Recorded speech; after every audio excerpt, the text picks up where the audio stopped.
మన తండ్రి అయిన దేవుడు కుమారుడైన యేసు క్రీస్తు అతి పరిశుద్ధ శ్రేష్టమైన నామములో మీ అందరికి వందనాలు తెలియపరుచుకుంటున్నాను. ప్రియులారా, దేవుడు మనల్ని సజీవ లెక్కల్లో ఉంచి ఆయన నామంలో ప్రతిరోజు ప్రతి దినము కూడా కాపాడుతూ రక్షిస్తూ ఆయన నామంలో మనందరూ కూడా జీవింపజేస్తున్నాడు. కాబట్టి మనమందరము కూడా మనల్ని కాపాడుతున్నటువంటి ఆ యొక్క దేవునికి, మనం రక్షిస్తున్నటువంటి ఆ యొక్క దేవునికి, మనకి శక్తిని బలాన్ని ఇస్తున్న యొక్క దేవాది దేవునికి హృదయపూర్వకమైనటువంటి కృతజ్ఞతలు తెలియపరచుకుందాం. ప్రియులారా, ఈరోజు దేవుని యొక్క వాక్యము, దేవుని యొక్క సందేశం మనం వినేది ఏమిటంటే, ఎందుకు యేసు మరణించాడు, ఎందుకు యేసు లేచాడు. ప్రియులారా, ఆయన మరణించకుండానే ఈ భూలోకములో నిరంతరము జీవించి ఉండొచ్చు కదా, లేకపోతే ఆయన మరణించకుండగానే బ్రతికి ఉండగానే సజీవుడుగా, బ్రతికుండగానే జీవవంతుడుగా, బ్రతికుండగానే ప్రాణవంతుడుగా ఈ భూలోకము నుండి పరలోకానికి వెళ్ళవచ్చుగా. ఇది నిజమే, ఇది అసత్యము కాదు, ఇది యథార్థమే. ఏమిటంటే, దేవుడు యహలోకములో అనేకమైనటువంటి శ్రమలు పొందకుండా, దేవుడు యహలోకములో అనేకమైనటువంటి ఇబ్బందులు పడకుండా, దేవుడు యహలోకములో అనేకమైనటువంటి అవమానాలు పొందకుండా, దేవుడు యహలోకములో అనేకమైన హింసలు పొందకుండా, దేవుడు యహలోకములో అనేకమైనటువంటి అవరోధాలు ఎదుర్కోకుండా, దేవుడు యహలోకములో ముళ్ళ కిరీటము ధరింపజేసుకోకుండా, మరి శిలువ శ్రమలు అనుభవించకుండా, ఇవన్నీ కూడా ఏమి సంభవింపకుండా ఆయన ఈ భూలోకానికి వచ్చినటువంటి పనిని నెరవేర్చుకుని, భూలోకానికి ఎందుకొరకైతే ఆయన వచ్చాడు, ఎందు నిమిత్తమైతే ఈ భూలోకానికి వచ్చాడు, ఎవరి కొరకైతే ఇక భూలోకానికి వచ్చాడు, ఎవరి చేత అయితే పంపబడి ఇక భూలోకములు మరి వారి యొక్క చిత్తానుసారంగా జీవించాడు, వీటన్నిటిని కూడా ముగించుకుని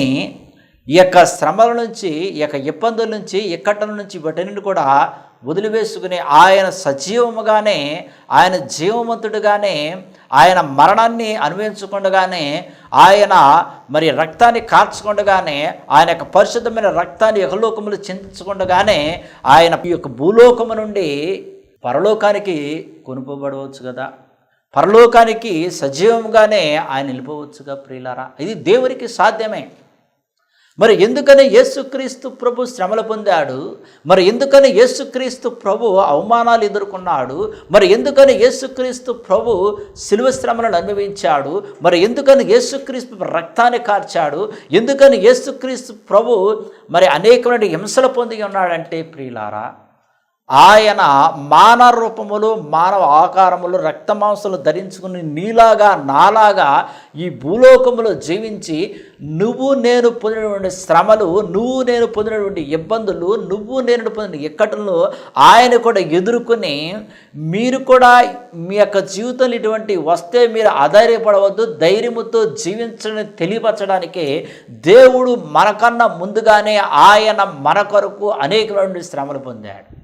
రెండవదిగా, యేసుక్రీస్తు ప్రభు ఎందుకని రక్తాన్ని కార్చాడు అంటే, ప్రియులారా, ఎందుకని ఆయన రక్తాన్ని, పరిశుద్ధమైన రక్తాన్ని సర్వమానవులు అందరి కొరకు ప్రోక్షించాడు అంటే, ఎందుకని యేసుక్రీస్తు ప్రభు తన యొక్క రక్తాన్ని శిలువ మీద ఒక బలిపశువుగా మరి కార్చాడు అంటే, ఒక బలిపశువుగా అర్పించబడి ఉన్నాడు అంటే, మనందరిని కాపాడటానికి, మనందరి యొక్క ప్రాణాలను రక్షించడానికి, మనకు ఒక క్రొత్త జీవితాన్ని ఇవ్వడానికి, మన యొక్క పాప జీవితం నుంచి విముక్తిని విడుదల కలగచేయడానికి, మన యొక్క పాప రోత జీవితం నుంచి మరి విముక్తి విడుదల కలగచేయడానికి, ఆయన యొక్క రక్త ప్రోక్షణ ద్వారా, ఆ రక్తము ద్వారా ప్రతి ఒక్క పాపములను కడిగివేయడానికి, ఆ రక్తము ద్వారా మనమందరము కూడా మరి రక్షింపబడడానికి యేసుక్రీస్తు ప్రభు మన అందరి యొక్క పాపములన్నిటి కూడా ఆయన భుజాల మీద వేసుకుని, ఆయన రక్తాన్ని కార్చి మన కొరకు, అంటే మన యొక్క ప్రాణాలను రక్షించడానికి మన కొరకు ఆయన ప్రాణాలని అర్పించాడు. లేకపోతే ఆయనకి ప్రాణాలను అర్పించడం అవసరం దేవునికి ఏముందండి? ప్రాణాలని అర్పించడం అవసరం దేవునికి ఉందా? రక్త రక్తాన్ని చిందించే అవసరం దేవునికి ఉందా? రక్తాన్ని ప్రోక్షించే అవసరత దేవునికి ఉందా? మరి అనేకమైన శ్రమలు అనుభవించినటువంటి విధి విధానాలు ఆయనకి అవసరమై ఉన్నాయా అంటే ఎంత మాత్రము కూడా లేవన్నమాట. ఎంత మాత్రము కూడా లేవు.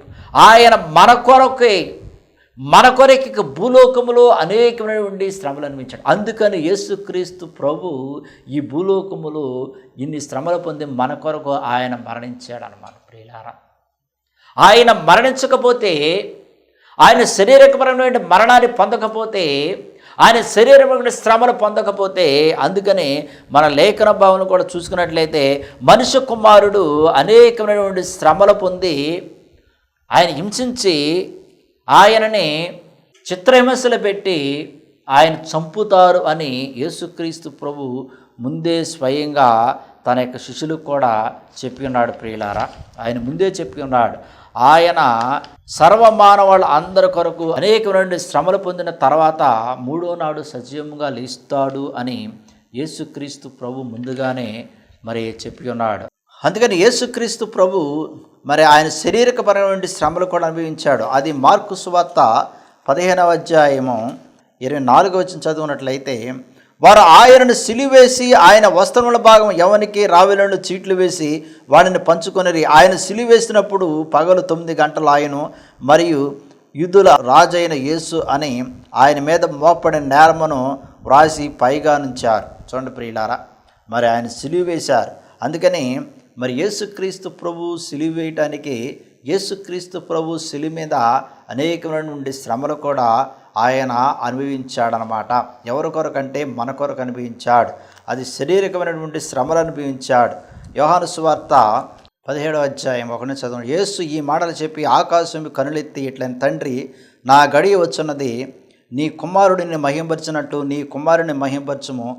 నీవు నీ కుమారుడికిచ్చిన వారికి అందరినీ ఆయన నిత్య జీవం అనుగ్రహించినట్లు సర్వ శరీరుల మీదను ఆయనకు అధికారం ఇచ్చి తిని, అతిథ్య సత్య దేవుడైన నిన్నును నీవు పంపిన యేసుక్రీస్తును ఎరుగటయే నిత్య జీవం చేయుటకు నీవు నాకు ఇచ్చిన పని నేను సంపూర్ణముగా నెరవేర్చి భూమి మీద నిన్ను మహిమపరిచితిని అన్నాడు. తండ్రి, లోకము పుట్టక మునిపే నీ యొద్ద నాకు ఏ మహిమ ఉండునో ఆ మహిమతో నన్ను ఇప్పుడు నీ యొద్ద మహిమపరచుమంటున్నాడు. లోకము నుండి నీవు నాకు అనుగ్రహించిన మనుషులకు నీ నామమును ప్రత్యక్షపరిచితివి. వారి నీవారై ఉండిరి. నీవు వారిని అనుగ్రహించితివి. వారిని వాక్యము గైకొని ఉన్నారు. నీవు నాకు అనుగ్రహించిన మాటలు నేను వారికి ఇచ్చి ఉన్నాను. చూడండి ప్రియులారా, ఇవన్నీ కూడా సంభవించాలని మరి యేసుక్రీస్తు ప్రభు శారీరకమైనటువంటి శ్రమలన్నింటినీ కూడా మరి అనుభవించాలని, శారీరకమైనటువంటి శ్రమలు పొందాలని లేఖన భాగముల ద్వారా దేవుడు ముందుగానే తెలియపరిచాడు. అందుకని యేసుక్రీస్తు ప్రభు ఏంటంటే తన యొక్క శిష్యులతో మనుష్య కుమారుడు, మానవ కుమారుడు అనేకమైనటువంటి శ్రమలు పొందుతాడు అని, మరి యేసుక్రీస్తు ప్రభు శారీరకమైనటువంటి శ్రమలు అనేకమైనటువంటి అనుభవించాడు. అనేకమైనటువంటి శారీరక శ్రమలు అనుభవించి ఆయన సర్వ మానవాళ్ళ అందరి కొరకు తన యొక్క శరీరాన్ని ఒక బలిపశువుగా అర్పించాడనమాట ప్రియులారా. అందుకే ఆయన అర్పణలోనే, ఆయన అర్పించే విధానంలోనే, ఆయన రక్తము కాచే విధానంలోనే, ఆయన రక్తము చిందించిన విధానంలోనే మరి మనమందరము కూడా రక్షింపబడి ఉన్నాం అన్నమాట ప్రియులారా. అందుకని సిలువ శ్రమలు అనుభవించి మన అందరి కొరకు యేసుక్రీస్తు ప్రభు తన యొక్క ప్రాణాన్ని సిలువ మీద మరి ఆయన మన అందరి కొరకు ప్రాణాన్ని ఇచ్చాడు. మరి అంత గొప్ప దేవుడు అన్నమాట ప్రియులారా. మరి ఆయన తన యొక్క సిలువ మీద తన యొక్క ప్రాణాన్ని ఇవ్వనవసరం లేదు, కానీ అది లేఖన భాగం ద్వారా అది జరగాలి అని, లేఖన భాగం ద్వారా అది నెరవేరాలని దేవుడు ముందుగానే మరి కుమారుడికి తెలియవచ్చాడు. దేవుడు ముందుగానే కుమారుడికి బయలుపరిచాడు అన్న ప్రియులారా. మరి యేసుక్రీస్తు ప్రభు సిలువ మీద మరణించిన తర్వాత, యేసుక్రీస్తు ప్రభు సిలువ మీద అనేక నుండి శ్రమలు పొందిన తర్వాత ఆయన్ని తీసుకెళ్ళి సమాధిలో ఉంచారు. మరి ఎందుకు యేసుక్రీస్తు ప్రభు సమాధి నుంచి లేచాడు? మరి మనం ఇప్పుడు వరకే విన్నది ఏమిటంటే యేసుక్రీస్తు ప్రభు ఎందుకు మరణించాడు అంటే మన కొరకు మరణించాడు అని. అంటే ఇంకొక విషయం కూడా మనం తెలుసుకోవాల్సింది, మీరు కూడా నాలాగానే ఈ భూలోకములో మరణిస్తారు అని. భూలోకంలో ప్రతి ఒక్కరు కూడా మరణిస్తారు. శారీరకమైన శ్రమలు అనుభవించి, శారీరకమైన బాధలు అనుభవించి, శారీరకమైనటువంటి అనేకమైన ఇబ్బందులు ఇక్కడ ఎదుర్కొని ఈ భూలోకములో ప్రతి ఒక్కరు కూడా ఏదో ఒక రోజున, ఏదో ఒక సమయంలో, ఏదో ఒక గడియలోనే మరిచిన వారు ఉన్నాం. కానీ ఇక్కడ దేవుడు ఆయన పొందినటువంటి శ్రమలు, దేవుడు ఆయన పొందినటువంటి ఇబ్బందులు, దేవుడు ఆయన అనుభవించినటువంటి హింసలు ఇవన్నీ కూడా మరొక ప్రత్యేకముగా ఉన్నాయి అన్నమాట ప్రియులారా. నిజముగా మనం ఒక్కసారి యేసుక్రీస్తు ప్రభు పొందినటువంటి శ్రమలో మనం ఒక్కసారి మరి గుర్తెరిగితే, గుర్తు తెచ్చుకుంటే, ధ్యానం చేస్తే అటువంటి శ్రమలు ఈ భూలోకములు ఎవరు కూడా రావు ప్రియులారా. అందుకని యేసుక్రీస్తు ప్రభు అన్నాడు, దినదినము ప్రతిదినము కూడా నా సిలువను ఎత్తుకుని నేను వెంబడించువాడే నా శిష్యుడు అన్నాడు. దినదినము ప్రతిదినం అన్నాడు ప్రియులారా. మరి యేసుక్రీస్తు ప్రభు యొక్క భూలోకంలో జీవించినప్పుడు ప్రతిరోజు ప్రతి దినము కూడా ఆయన అనేకమైన శ్రమలు పొందాడు, అనేకమైనటువంటి ఇబ్బందులు ఇక్కడ ఎదుర్కొన్నాడు. మనిషి కుమారుడు అనేకమైన శ్రమలు పొందాడు అని బైబిల్ గ్రంథాలు కూడా రాయబడింది ప్రియులారా. మరి అందుకని యేసుక్రీస్తు ప్రభు నాయకట మీద చేయబట్టి వెనక తట్టు చూసేవాడు నా యొక్క రాజ్యములోనికి ప్రవేశింపడం అన్నాడు. అంటే నాగడి అది సిలువకు చిహ్నంగా ఉంటుంది. కాబట్టి ఈ సిలువ ఎప్పుడైతే మన భుజాల మీద వేసుకుంటామో, ఈ సిలువను ఎప్పుడైతే మన భుజాల మీద వేసుకుని మోసుకుంటూ వెళతామో, ఆ సిలువను మోసుకుంటూ వెళ్ళేటప్పుడు మనం వెనక్కి ఎంత మాత్రము కూడా చూడకూడదు. అందుకని యేసుక్రీస్తు ప్రభు ఆయన సిలువను మోసుకుంటూ గొల్గొతా కొండపైకి వెళ్ళే సమయంలో ఆయన ఎప్పుడు కూడా వెనక చూడలేదు, ఆయన ఎప్పుడు కూడా వెనక తిరిగి చూడలేదు. ఆయన ఎంత బలహీనుడు అయినప్పటికి కూడా, శరీరము ఎంత బలహీనత అయినప్పటికి కూడా ఆత్మ వహించిందనమాట. ఆయన మౌనంగానే సిలువను ఆయన మోసుకుంటూ వెళ్ళాడు. అందుకని బోధించుటకు తీసుకెళ్ళిపోయినటువంటి గొర్రెవలను ఉన్నే కొత్తిరించినప్పుడు మౌనంగా ఉండి గొర్రె పిల్లవలే ఆయన ఉన్నాడు అని యెషయా గ్రంథములో కొన్ని వేల సంవత్సరాల క్రితమే యెషయా ప్రవక్త ద్వారా తెలియపరచబడింది ప్రియులారా. వధించడుకు తీసుకెళ్ళిపోయినాడు గొర్రె వలె ఉన్నాడు, ఆయన మౌనంగా ఉన్నాడు. ఆయన కొరడాలు కొట్టినప్పుడు మౌనంగా ఉన్నాడు, ఆయన చిత్రహింసలు చేస్తున్నప్పుడు మౌనంగా ఉన్నాడు, ఆయన అవమానపరుస్తున్నప్పుడు మౌనంగా ఉన్నాడు, ఆయన హేళన చేస్తున్నప్పుడు మౌనంగా ఉన్నాడు ప్రియులారా. అందుకని కొంతమంది స్త్రీలు ఎప్పుడైతే యేసుక్రీస్తు ప్రభు శిలువ మీద మోసుకుంటూ వెళుతున్నాడో, సిలువను మోసుకుంటూ ఆయన ఎంతో భారముతోనూ ఎంతో వేదనతోనూ ఆ రక్తాన్ని కార్చుతూ, ఆ రక్తాన్ని చిందించుచు ఎంతో వేదన పడుతూ వెళుతున్నప్పుడు కొంతమంది స్త్రీలు యేసుక్రీస్తు ప్రభుని చూసి ఏడ్చారు. యేసుక్రీస్తు ప్రభుని చూసి ఏడుస్తున్నటువంటి సమయంలో యేసుక్రీస్తు ప్రభు ఏమన్నాడు, నా కొరకు ఏడవకండి, మీ కొరకు మీ బిడ్డల కొరకు ఏడవండి అన్నాడు. చూడండి ప్రియులారా, దేవుడు ఎప్పుడు కూడా మన గురించి ఆలోచిస్తాడు, మన యొక్క క్షేమము గురించి ఆలోచిస్తాడు, మన యొక్క బిడ్డల క్షేమం గురించి ఆలోచిస్తాడు. మనం మంచిగా ఉండాలని దేవుడు ఆలోచిస్తాడు, మనం సంతోషంగా జీవించాలని దేవుడు ఆలోచిస్తాడు, మనం ఆనందంగా జీవించాలని దేవుడు ఆడిస్తాడు. అందుకని మరి నా కొరకు ఏడవకండి, మీ కొరకు మీ బిడ్డల కొరకు ఏడవండి అని యేసుక్రీస్తు ప్రభు స్పష్టంగా చెప్పాడు ప్రియులారా. ఈ రోజున చాలామంది ప్రియులారా మరి వేరే వాళ్ళ కొరకు వేదన పడేవాళ్ళు ఉన్నారు, వేరే వాళ్ళ కొరకు బాధపడేవాళ్ళు ఉన్నారు. చూడండి, దేవుడు ఒక్కొక్కరికి ఒక్కొక్క పని అప్పగిస్తాడు. ఇహలోకంలో దేవుడు ఒక్కొక్కరికి ఒక బాధ్యత అప్పగిస్తాడు. ఈ బాధ్యత, ఈ పని మనం దేవుని నామములో చేసుకుంటూ వెళుతున్నప్పుడు మనం దేని గురించి కూడా చింతించకూడదు ప్రియులారా. ఆ పని చేసే సమయంలో ఎన్ని ఆటుపోట్లు వచ్చినా, ఎన్ని అవరాధాలు వచ్చినా, ఎన్ని కష్టాలు వచ్చినా, ఎన్ని ఇబ్బందులు వచ్చినా సరే మనం వెనక తిరిగి చూడకూడదు. ఇది దేవుని చిత్తమై ఉందని ఆ యొక్క పనిని అట్లా చేసుకుంటూ మనం వెళ్ళాలి. ఒకవేళ మన ప్రాణాన్ని అర్పించినప్పటికి కూడా, ఒకవేళ మన ప్రాణం పోగొట్టుకున్నప్పుడు కూడా దాని గురించి మనం ఎక్కువ శాతం ఆలోచించవసరం లేదు, దాని గురించి మనం ఏం చేయవసరం లేదు. ఎందుకంటే అది దేవుడి యొక్క ప్రణాళికే ఉంది, దేవుని యొక్క ఉద్దేశం ఉంది ప్రియులారా. దాని గురించి మనం ఏమి చేయవసరం లేదు. ఏమి చేయకుండా మన యొక్క బిడ్డల యొక్క జీవితాల గురించి, మన యొక్క జీవితాల గురించి మనము ఆలోచిస్తూ, మన యొక్క బిడ్డల యొక్క క్షేమము గురించి, మన బిడ్డలు ఏ విధంగా రక్షింపబడాలి, మనము ఏ విధంగా రక్షింపబడాలి, మనం ఏ విధంగా యేసుక్రీస్తులో ఎదగాలి, మనం ఏ విధంగా యేసుక్రీస్తులో జీవించాలనేటువంటి ఆలోచనతోనే ఉండాలి. కానీ ఎవరికో ఏదో అయిపోయిందని వాళ్ళ గురించి మనం చింతించవసరం లేదు ప్రియులారా. దేవుడు ప్రతి ఒక్కరి యొక్క జీవితంలో ఒక ప్రణాళిక అయితే ఉంటుంది. ఆ ప్రణాళిక ప్రకారమే ప్రతీది కూడా ఇక భూలోకములో జరుగుతుంది ప్రియులారా. అది అన్యాయమైనా సరే, అది అక్రమైనా సరే, అది హత్య అయినా సరే, అది నేరమైనా సరే, అది ఘోరమైనా సరే, అది ఏదైనా సరే ప్రియులారా. చూడండి, 12 మంది శిష్యుల్లో ఒకడు యోధ యేసుక్రీస్తు ప్రభునే మోసం చేశాడు. కానీ యేసుక్రీస్తు ప్రభు యొక్క శిష్యులు కానీ యేసుక్రీస్తు ప్రభు కానీ ఏమైనా బాధపడ్డారా?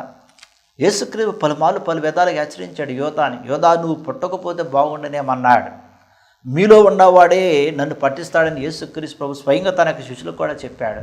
కానీ శిష్యులు ఎవరు అనుకున్నారే కానీ దాని గురించి ఎవరు కూడా ఎక్కువ శాతం పట్టించుకోలేదు ప్రియులారా. కానీ ఆ యోధ నమ్మకాన్ని కోల్పోయాడు, విశ్వాసాన్ని కోల్పోయాడు, రక్షణ కోల్పోయాడు, తన యొక్క జీవితాన్ని కోల్పోయాడు, చివరికి తన యొక్క ప్రాణాన్ని కూడా కోల్పోయాడు ప్రియులారా.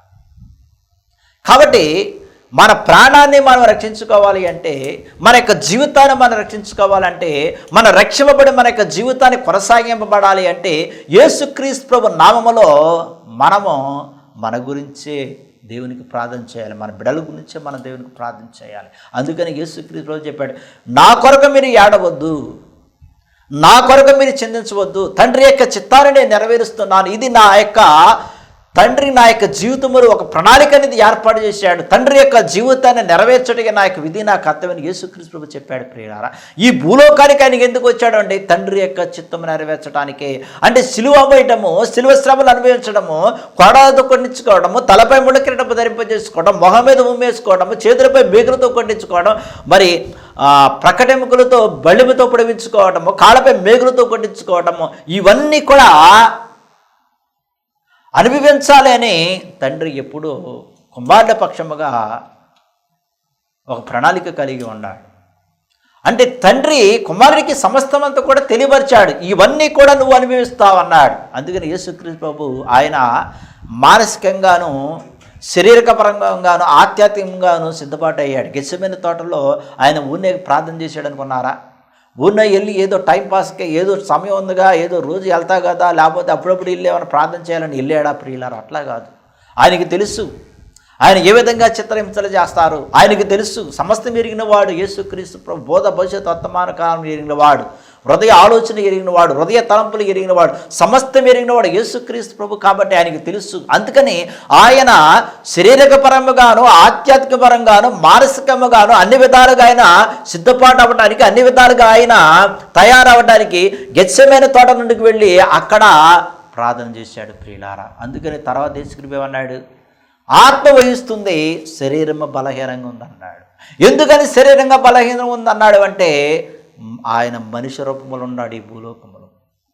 మనిషి రూపంలో నీలాగా నాలాగా రక్త మాంసాన్ని ధరించుకుని ఉన్నాడు. అందుకని శరీరము బలహీనంగా ఉంది, ఆత్మ వహిస్తుంది అన్నాడు. తర్వాత ఏమన్నాడు? ప్రభువా, సమస్తం అంతా కూడా నీ చిత్త ప్రకారమే జరిగినే ఉన్నాడు యేసుక్రీస్తు ప్రభు. అంతా నీ చిత్త ప్రకారమే జరిగిన ఉండి ఇక నేను రెడీ అన్నాడు ప్రియులారా, నేను సిద్ధంగా ఉన్నాను అన్నాడు. కాబట్టి యేసుక్రీస్తు ప్రభు మన కొరకు ఆయన కలవరి కొండపై మరణించాడు. మరి ఎందుకు యేసుక్రీస్తు ప్రభు 3వ రోజున లేచాడు? ఆయన లెగవలసిన అవసరం ఏముంది ప్రియులారా? ఎందుకు లేచాడు? ఎందుకు లేచాడంటే, ఆయన జీవము గల దేవుడని, సజీవము గల దేవుడని, ఆయన జీవించువాడు అని, ఆయన అనువాడు అని తెలియపరచడానికి, మరి ముఖ్యంగా భూలోకములో యేసుక్రీస్తు ప్రభు ఉన్నప్పుడు చాలామందికి తెలియపరిచాడు, నేను 3వ దినమున లెగిస్తాను, అది ఆగత్యమని తెలియపరిచాడు. అది నెరవేర్చడానికి యేసుక్రీస్తు ప్రభు 3వ రోజు లేచాడు ప్రియులారా. ఆయన లెగటం వలనే ఆయన జీవము గల దేవుడు అయ్యాడు. ఆయన 3వ రోజున సమాధి నుంచి లేగటం వల్లనే ఆయన సజీవుడి దేవుడు అయ్యాడు. ఆయన 3 రోజులు లేగటం ద్వారా మృత్యుంజయుడు అంటే మరణాన్ని జయించాడు. మృత్యుంజయుడు అయ్యాడు, మరణాన్ని జయించాడు. ఆయన లెగటం ద్వారానే ప్రియులారా ఈ రోజున కోట్ల మంది దేవుని బిడ్డలు, కోట్ల మంది దేవుని యొక్క పిల్లలు, కోట్ల దేవుని యొక్క శ్వాసులు సజీవము గల దేవుణ్ణి కొలుస్తున్నారు ప్రియులారా. ఆయన 3వ రోజున సజీవంగా లేకపోతే ఆయన దేవుడని కొలిసేవాడు కాదేమో బహుశా. ఆయన లేచాడు కాబట్టి, జీవవంతుడిగా లేచాడు కాబట్టి, సజీవముగా లేచాడు కాబట్టి, ఆయన మృత్యుంజయుడై లేచాడు కాబట్టి ఆయనే సజీవము గల దేవుడని, ఆయనే మరి లోకరక్షకుడని, ఆయనే పాప విమోచకుడని, ఆయనే మరణాన్ని జయించాడు అని అనేక మంది ఆయన విశ్వాసం ఉంచారు ప్రియులారా. మరి యేసుక్రీస్తు ప్రభు శిష్యులు కూడా ఆయన మరణించిన తర్వాత వాళ్ళు పారిపోయారు. ఆయన మరణించిన తర్వాత ఆయన వదిలేశారు. ఆయన ఎప్పుడైతే శిలువ శ్రమలు అనుభవించడానికి పట్టుకుని తీసుకెళ్తున్నారో అప్పుడే వాళ్ళందరూ కూడా పారిపోయారు ప్రియులారా. మరి ఆయన ఎప్పుడైతే సమాధిలో ఉంచారో వాళ్ళందరూ కూడా అనుకున్నారు, ఇక ఆయన యొక్క శరీరం, ఆయన యొక్క భౌతిక దేహం మనకు కనబడదు, మనం చూడలేము అని వాళ్ళందరూ కూడా భయపడిపోయి మేడగది దగ్గరికి వెళ్ళి అక్కడ అందరూ కూడా మరి భయక్రాంతులైపోయి కూర్చుని ప్రార్థన చేసుకుంటున్నారు. ఎప్పుడైతే స్త్రీలు మగ్దల మరియను వేరొక మరియ సమాధి దగ్గరికి వెళ్ళి చూసినప్పుడు యేసుక్రీస్తు ప్రభు ఆ యొక్క సమాధులు లేకపోవడం చేత గబగబా వెళ్ళి మరి శిష్యులకి చెప్పారు, ప్రియులారా సమాధిలో యేసుక్రీస్తు ప్రభు లేడు, ఆయన సజీవంగా లేచి ఉన్నాడని. అది మత్తయి సువార్త 28వ అధ్యాయము 1 చదువుకున్నట్లయితే, విశ్రాంతి దినం గడిచిపోయిన తర్వాత ఆదివారమున తెల్లవారుచుండగా భక్తులైన మరియయు వేరొక మరియ సమాధిని చూడవచ్చిరి. ఇదిగో ప్రభుదూత పరలోకము నుండి దిగివచ్చి రాయి పొర్లించి దాని మీద కూర్చునెను. అప్పుడు మహాభూకంపము కలిగెను. ఆ దూత స్వరూపము మెరుపు వలె నుండెను. అతని వస్త్రము హిమమంతా తెల్లగా ఉండెను. అతనికి భయపడటం వలన కావల వారు వణికి చచ్చిన వారి వలె నుండిరి. దూత ఆ స్త్రీని చూచి, మీరు భయపడకుడి, సిలువ వేయబడిన యేసుని మీరు వెతుకుచున్నారని నాకు తెలియను.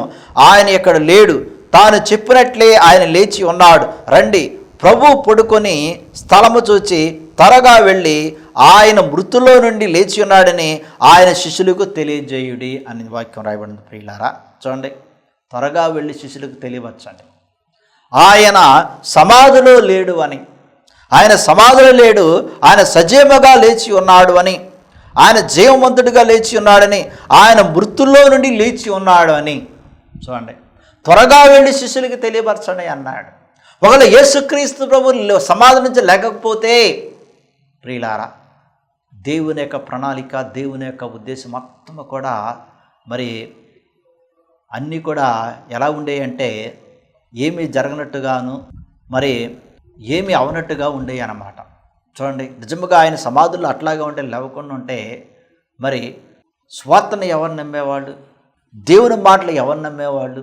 ప్రియులారా సమాధిలో యేసుక్రీస్తు ప్రభు లేకుండా తన యొక్క శిష్యులకు కూడా కనపడకుండా మధ్యలో మరియకు వేరొక మరియకు కనపడకుండా ఉంటే మరి ఎవరు నమ్మేవాళ్ళు? ప్రియులారా ఎప్పుడైతే యేసుక్రీస్తు ప్రభు సమాధి నుంచి లేచి ఉన్నాడు అని శిష్యులు ఎరిగి ఉన్నారో, శిష్యులు తెలుసుకున్నారో, శిష్యులు స్వయంగా వచ్చి సమాధి దగ్గరికి వచ్చి చూసినప్పుడు ఆయన సమాధిలో లేడు, సజీవముగా లేచి ఉన్నాడని వాళ్ళు కళ్ళారా చూసి ఉన్నారు. అప్పుడు వాళ్ళు ఇంకా బలముగా నమ్మటము, బలముగా విశ్వసించటము. ఆయన బ్రతుకున్నప్పుడే మనకు అనేకమైన విషయాలు చెప్పాడు. నిజముగా ఈయన దైవ కుమారుడే, నిజముగా ఈయన దేవుని కుమారుడే, నిజముగా ఈయనలో పరిశుద్ధత ఉంది, నిజముగా ఈయన మరి లోకరక్షకుడని వాళ్ళు ఇంకా విశ్వసించి వారిలో విశ్వాసం ఎక్కువైపోయి ఇక దేవుని కొరకు జీవించడానికి, స్వార్థను బోధించడానికి వారు కంకణం కట్టుకున్నారు. ప్రియులారా అందుకని దూత ఏమని చెప్పింది? మీరు త్వరగా వెళ్ళండి అంతే, ఆలస్యం చేయొద్దు.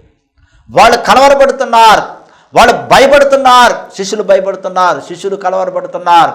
వాళ్ళు ఏమీ లేనటువంటి నిస్సహాయమైనటువంటి స్థితిలో ఉన్నారు, ఏమీ చేయనటువంటి దిక్కు తోచనటువంటి పరిస్థితిలో వాళ్ళు ఉన్నారు. నిజంగా యేసుక్రీస్తు ప్రభు ఒక గురువుగా, యేసుక్రీస్తు ఒక బోధకుడుగా, యేసుక్రీస్తు ప్రభు వారికి అనేకమైన విషయాలు బోధించి మరి 3.5 సంవత్సరాలు యేసుక్రీస్తు ప్రభు వెంట తిరిగి మరి భుజించి అనేకమైనటువంటి గొప్ప కార్యాలు, ఆశ్చర్యకార్యాలు, మహిమకర కార్యాలు, అనేక అద్భుతాలు కళ్ళారా చూసిన తర్వాత యేసుక్రీస్తు ప్రభు చనిపోయినాయని, యేసుక్రీస్తు సమాధిలో ఉంచారు అని, యేసుక్రీస్తు యొక్క సమాధిని కూడా మరి బంధించేశారని ప్రియులారా ఇవన్నీ విషయాలన్నీ కూడా వారు గుర్తెరిగిన తర్వాత వాళ్ళు ఏమీ లేనటువంటి దిక్కు తోచని పరిస్థితుల్లో వాళ్ళు ఉన్నారు.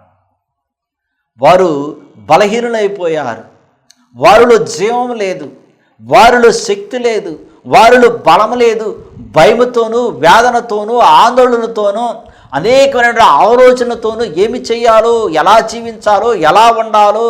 ప్రియులారా శిష్యులకి బహుశా ఈ చాలా వచ్చామంటే ఈ విషయాలన్నీ కూడా. ఎందుకంటే ప్రియులారా యేసుక్రీస్తు ప్రభు వారికి అంత ధైర్యాన్ని ఇచ్చాడు బ్రతికినప్పుడు. యేసుక్రీస్తు ప్రభు వారితో ఉన్నప్పుడు వాళ్ళు ఎంత ధైర్యంగా జీవించారు. దేని గురించి వాళ్ళు కలత చెందలేదు శిష్యులు, దేని గురించి వాళ్ళు వేదన పడలేదు. ఎందుకంటే 2 చేపలు ఉన్నా సరే, 2 రొట్టెలు ఉన్నా సరే, 1 రొట్టె ఉన్నా, 1 చేప ఉన్నా, ఎన్ని ఉన్నా సరే యేసుక్రీస్తు ప్రభు వాళ్ళకి ఆహారం సమృద్ధిగా కలగజేశాడు. ప్రియులారా ఏ లోటు లేకుండా ఈ గురువు యేసుక్రీస్తు గురువుగా పరిణింపబడి వారు కావలసినన్నీ కూడా అనుగ్రహించాడు ప్రియులారా. వారు కావలసినన్నీ కూడా వాళ్ళకి ఇచ్చాడు. ఎప్పుడైతే యేసుక్రీస్తు ప్రభు మరణించాడు, యేసుక్రీస్తు ప్రభు సెలవు వేశారు, యేసుక్రీస్తు సెలవు మీద కొట్టారు, హింసించారు, మరి తీసుకెళ్ళి సమాధిలో ఉంచి మరి సమాధిని మరి వాళ్ళు మూసేసి ఈ గవర్నమెంట్ సీల్ ద్వారా వాళ్ళు మరి భద్రపరిచారో వాళ్ళు ఏమి చేయగలిగారు ప్రియులారా? భయాందోళనతో ఉన్నారు. అందుకని ఆ భయాందోళనతో ఉన్నటువంటి శిష్యుల దగ్గరికి మీరు వెళ్ళండి, నిస్సహాయంగా ఉన్నటువంటి శిష్యుల దగ్గరికి మీరు వెళ్ళండి, వాళ్ళు దిక్కుతోచని పరిస్థితుల్లో ఉండే శిష్యుల దగ్గరికి మీరు వెళ్ళండి, వారు మానసికంగా కృంగిపోతున్న శిష్యుల దగ్గరికి మీరు వెళ్ళండి, వాళ్ళు భయముతో వణికిపోతున్న శిష్యుల దగ్గరికి మీరు వెళ్ళండి. త్వరగా మీరు వెళ్ళి వాళ్ళకి చెప్పండి, ఆయన మృతుల్లో నుండి సజీవముగా లేచి ఉన్నాడు అని. ఎప్పుడైతే ఈ వార్త విన్నారో, ఎప్పుడైతే ఈ మగ్దల మరియు వేరొక మరియు ఆ శిష్యుల దగ్గరికి వెళ్ళి ఈ మాటలు చెప్పారో, వాళ్ళు శక్తివంతులైపోయారు, వారు బలవంతులైపోయారు, వారు జీవవంతులైపోయారు. నిజముగా ఆయన జీవము గలవాడే, నిజముగా ఆయన శక్తి గలవాడే, నిజముగా ఆయన సజీవము గలవాడే అని వారు ఇంకా యేసుక్రీస్తు ప్రభు చేసిన అద్భుతాలు ఆశ్చర్యకారాలన్నీ కూడా జ్ఞాపకం చేసుకుని వారు క్రీస్తు కొరకే ఇంకా జీవించాలని, యేసుక్రీస్తు కొరకే వారు బ్రతకాలని వారిలో విశ్వాసం ఎరిగి విశ్వాసం పెంపొందించబడి వారి విశ్వాసం వారికి ఎక్కువైపోయి క్రీస్తును చూడటానికి మరలా వాళ్ళు నిజముగా అది జరిగిందని సమాధి దగ్గరికి వచ్చి సమాధిని తొంగి చూసినప్పుడు ఆయన సమాధిలో లేడు. సమాధి అది ఖాళీ అయిపోయింది ప్రియులారా. దాన్ని ఎంప్టీ టూమ్ అంట. ఆయన సమాధులు లేడు, ఆయన సజీవంగా లేచి ఉన్నాడు. అందుకనే ఇక్కడ మరి ఆ దూత యొక్క స్వరూపం మెరుపు వలె ఉండని వాక్యం రాయబడి ఉంది. మరి ఇదిగో ప్రభు దూత పరలోకం నుండి దిగివచ్చి రాయి పొర్లించి దాని మీద కూర్చుండెను. ఇహలోకపరమైన రాయి అది. ఆ బండరాయి సమాధికి అడ్డుగా పెట్టారు. ఆ బండరాయిని సమాధిగా ఎప్పుడైతే అడ్డుగా పెట్టారో, ఆ బండరాయిని తొలగించడానికి దేవుడు సృష్టికర్త ఆ కుమారుడికి బండరాయి అడ్డుగా ఎప్పుడైతే పెట్టారో, కుమారుడిని తొలగించడానికి పరలోకము నుండి ఒక దూతను తండ్రి పంపి ఆ బండరాయిని తొలగించాడు ప్రియులారా. ఇది దేవునికి సాధ్యం, ఇది దేవునికే సాధ్యం అన్నమాట. ఇది దేవునికి సాధ్యం అంటే మన దేవుడు అంత గొప్పవాడు. అందుకని ఆ బండరాయి తొలగించినప్పుడు మహాభూకంపము కలిగినని, ఆ దూత స్వరూపం మెరుపు వలె నుండిను, అతని వస్త్రం హిమంతి తెల్లగా ఉండినని వాక్యం రాయబడింది ప్రియులారా. బహుశా ఆ దూతే యేసుక్రీస్తు ప్రభు, ఆ దూతే యేసుక్రీస్తు ప్రభు అంటే ప్రియులారా, తండ్రి కుమారునికి ఒక దూత ఆకారం ఇచ్చాడు సమాధి నుంచి లేచిన తర్వాత. అందుకని యేసుక్రీస్తు ప్రభు సమాధి నుంచి లేచిన తర్వాత తనకి శిష్యులకి ప్రత్యక్షముగా 40 రోజులు 40 దినాలు ఆయా సందర్భాలలో కనబడి మరి వారికి అనేకమైన విషయాలు కూడా యేసుక్రీస్తు ప్రభు చెప్పాడు, మరి బోధించాడు, తెలియపరిచాడు. కాబట్టి యేసుక్రీస్తు ప్రభు ఎందుకు సమాధి నుంచి లేచాడు అంటే ఆయన సజీవమైన దేవుడిగా తెలియపరచడానికి, సజీవమైన దేవుని కుమారుడిని సర్వలోకానికి బోధించడానికి, తెలియపరచడానికి ఆయన సజీవంగా లేచి ఉన్నాడు ప్రియులారా. కాబట్టి మనం ఆ సజీవంగా లేచిన ఆ యొక్క దేవుని విశ్వాసం ఉంచాలి. ఆ సజీవంగా లేచిన ఆ క్రీస్తు యందే మనం నమ్మిక ఉంచాలి. ఆ సజీవంగా లేచినటువంటి ఆ యేసుక్రీస్తు విశ్వాసం ఉంచి జీవించాలి. మన కొరకు అనేకమైనటువంటి శ్రమలు పొందినటువంటి ఆ క్రీస్తు కొరకు మనమందరం కూడా జీవిద్దాం. దేవుడి యొక్క వాక్యాన్ని దీవించి మహింపరచును గాక. ఆమేన్. ప్రార్థన చేసుకుందాం. మమ్మల్ని మిక్కిలుగా ప్రేమించిన మా యొక్క పరలోక తండ్రి, నీ ఘనమైన శ్రేష్టమైన నామమునకు వందనాలు స్తోత్రాలు నా ప్రభువా. నీ నామాన తండ్రి నీకు వాక్యాన్ని విని నా ఆలకించిన నా తండ్రి, ఇగో నా ప్రభు మా కొరకు నా తండ్రి అనేకమైనటువంటి శ్రమలు పొందిన నా ప్రభు మమ్మల్ని రక్షించడానికి, మమ్మల్ని కాపాడడానికి నా తండ్రి, ఇదిగో నా ప్రభు మరి సజీవంగా కూడా నా తండ్రి సమాధి నుంచి లేచినటువంటి దైవ కుమారుడు, దేవుని కుమారుడు నీవే నా తండ్రి. కాబట్టి నా ప్రభు మేమందరం కూడా నీ శ్వాసం ఉంచడం సహాయం చేయి. ఎవరెవరైతే ఇప్పటి వరకు నీ వాక్యాన్ని వినిన్నారు, ఆలకించారో నా తండ్రి, వారందరికీ నా ప్రభు నీ వాక్కు ద్వారా నా తండ్రి శక్తిని బలమును అనుగ్రహించమని ప్రార్థన చేస్తున్నా. ఎవరెవరైతే అనారోగ్యంతో బాధపడుతున్నారో వారందరి కొరకు ప్రార్థన చేస్తున్నా తండ్రి. రోగుల కొరకు ప్రత్యేకంగా ప్రార్థన చేయమని నీకు వాక్కు ద్వారా తెలియపరచు. కాబట్టి నా తండ్రి ఎవరెవరైతే అనేకమైన రోగాలతో బాధపడుతున్నారో వారందరి కొరకు ప్రత్యేకంగా ప్రార్థన చేస్తున్నా తండ్రి. వారందరిపై నీ పరిశుద్ధమైన హస్తమునొచ్చిన ప్రార్థన చేస్తున్నా తండ్రి. ఏ రక్తం మీద శిల మీద కార్చావు, ఏ రక్తం మీద శిల మీద ప్రోగించావో అదే రక్తాన్ని వాళ్ళందరిపై ప్రోగించిన తండ్రి. ఈ రోగాల నుంచి విముక్తిని విడుదల కలచని ప్రార్థన చేస్తున్నా తండ్రి. ప్రయాణించే వారికి క్షేమకరమైన ప్రయాణాలు జరిగించిన ప్రార్థన చేస్తున్న పనిపాట్ల వారికి నా తండ్రి. ఎవరెవరైతే అనేకమైన పనులు చేస్తున్నారో వారికి కూడా నా తండ్రి క్షేమకరమైన పనులు చేస్తూ సహాయం చేయడం ప్రార్థన చేస్తున్నా తండ్రి. మేము చేస్తున్న ప్రతి ఒక్క పనిపాటు కూడా తోడు నీడగుండమని మా రక్షకుడైన యేసుక్రీస్తు పరిశుద్ధ నామములో ప్రార్థన చేసి అడిగి అడుగున తండ్రి. ఆమేన్.